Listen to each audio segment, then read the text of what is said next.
নমস্কার বন্ধুরা, আজ তোমাদের একটি ছোট্ট মেয়ের মিষ্টি কিছু গল্প শোনাবো। যদি ভিডিওটা ভালো লাগে তাহলে লাইক, কমেন্ট, শেয়ার, সাবস্ক্রাইব করতে একদমই ভুলো না। আজ রবিবার, খুব মজা। বাইরে মনে হয় দাদু এসেছে, মার সাথে কথা বলছে, আমি ঠিক শুনতে পাচ্ছি। যাই একটু বাইরে গিয়ে দেখি। তুমি আমার সাথে কথা না বলে চলে যাচ্ছ কেন? কেন চলে যাচ্ছ বলো, আমাকে নিয়ে যাও। মা বলল, এই টুটু, যাস না, পড়তে বসবি। দাদু বলল, পরে পড়বে খন রূপা, রুনুরে লয়ে গেলাম, পরে দিয়ে চামুখন। দাদু বাড়ি যাওয়ার পথে একটা দোকান পড়ে। দোকানটা দেখে দাদুর কাছে আবদার করলাম, আমি খাবার খাবো, না হলে আমি বাড়ি যাব না। আমি খাবার খাবো, দাদু আমাকে লম্বু কিনে দাও। দাদু খাবার খাবো। দাদু দাঁড়াও না, খাবার খাবো বললাম তো। বাড়ি যাইয়া ব্যাগটা রেখে তারপর টাকা দিমু, আইসা লম্বু নিয়ে যাইস। না, খাবার না কিনে দিলে আমি বাড়ি যাব না। না হলে মামা আবার খাবার কিনে নেবে, নিয়ে গেলেই খাবার কিনে নেবে। না হলে দিদা বলবে কেন দোকানের খাবার খাই আমি। তুমি খাবার না কিনে দিলে আমি বাড়ি যাব না।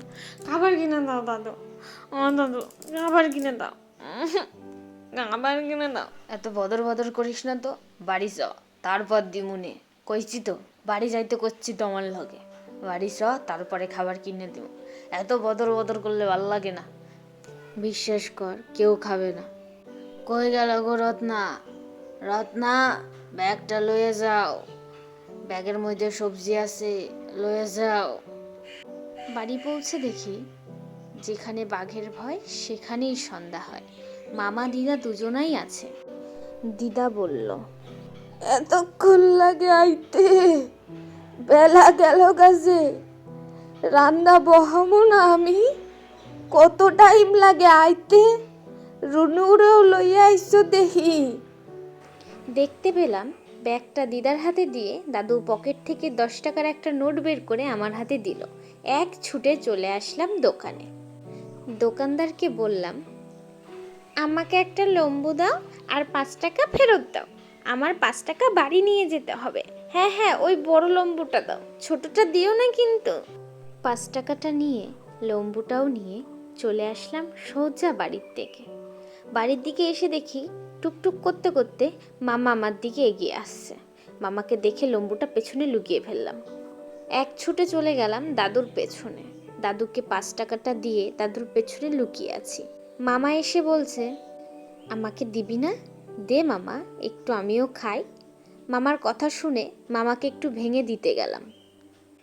দাঁড়াও, দিচ্ছি, একটুখানি কি দেবো, কিন্তু বেশি দেব না, মনে থাকবে তো? একটুখানি। কথাটা বলতে দেরি নেই, মামা দেখলাম তাড়াতাড়ি করে এসে খাবারটা আমার হাতের থেকে নিয়ে নিল। নিয়ে নেওয়ার পর আমি কান্না শুরু করলাম। দাদু দিদা এগিয়ে আসলো আমার কাছে, মামাকে বকছে। মামাকে বকলে কি হবে? আমার মামার তাতে কোনো গুরুত্ব নেই। উল্টো আমার মামা আমাকে দেখে বলছে, আহারে, সেরিটার কেউ নাই। একটা মা ছিল, সেও বাড়ি, বাবাটাও বিদেশে, মাঝে মাঝে মাটাও ধৈর্য ধৈর্য খালি মারে। আবার এদিকে দাদু দিদাও ভালোবাসে না, কেউ একটু ভালোবাসে না রে, সেরিটার কেউ নেই। আসলে ব্যাপারটা কি জানো, সেরিটারে কুড়াই পাইছিল ডাস্টবিনের থেকে, এর নিকে কারো মায়া দয়া নেই। আহারে, সেরিটার কেউ নেই। এই কথা শুনে আমি আরো জোরে জোরে কান্না করা শুরু করলাম। অবশেষে দাদু নিজের পকেটের থেকে টাকা বের করে মামাকে এক ধমক দিয়ে বলল, যা, খাবার কিনে নিয়ে আয়। আর দিদা আমাকে কোলে তুলে নিয়ে কান্নাটা বন্ধ করলো। অবশেষে মামা সবার বকা শুনে টাকাটা নিয়ে দোকানে গেল, আর একটা লম্বু কিনে নিয়ে আসলো এবং তার সাথে আরও কিছু খাবার কিনে নিয়ে আসলো। খাবার কিনে নিয়ে এসে আমার হাতে এনে দিল। খাবারটা পেয়ে তো আমি বড্ড খুশি। খাবারটা পেয়ে আমি খুব খুশি হলাম। এমন কি দাদু পাশ থেকে বলল, কি রে, খাবারটা পাইয়া কেমন খুশি হইস? আর তুইও পারিস বটে রাহুল, কি এর নিকে খালি খালি শরীরে এত কান্দাইলি? দিদা আমারে কোলে করে নিয়ে ঘরে গেল।